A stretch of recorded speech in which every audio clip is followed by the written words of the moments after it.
તો વિશ્વ મહિલા દિવસ નજીક આવી રહ્યો છે ત્યારે સુરતમાં વિશ્વ મહિલા દિવસની ઉજવણી કરવામાં આવી રહી છે અને ખૂબ જ ધામધૂમથી આ ઉજવણી કરવામાં આવી રહી છે ત્યારે સિવિલ હોસ્પિટલના ઓડિટોરિયમમાં ધ ટ્રેન નર્સિંગ એસોસિએશનના પ્રમુખ દ્વારા વિશ્વ મહિલા દિવસનું આયોજન કરવામાં આવ્યું, જેમાં કુલ 51 મહિલાઓનું સન્માન કરવામાં આવ્યું।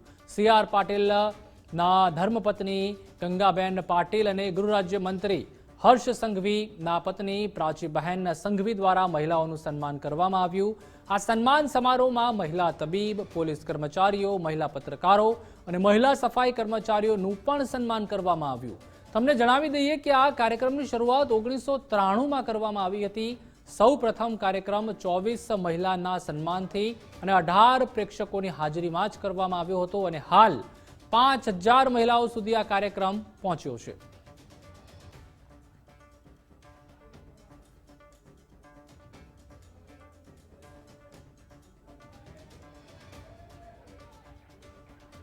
નવી સિવિલ હોસ્પિટલ ખાતે અહીંના સ્ટાફ દ્વારા, સ્પેશિયલી ધ નર્સિંગ વિભાગ દ્વારા અહીં વિવિધ ક્ષેત્રોની મહિલાઓને સ્વાગત કરેલ છે અને એઓનું બહુમાન કરેલ છે।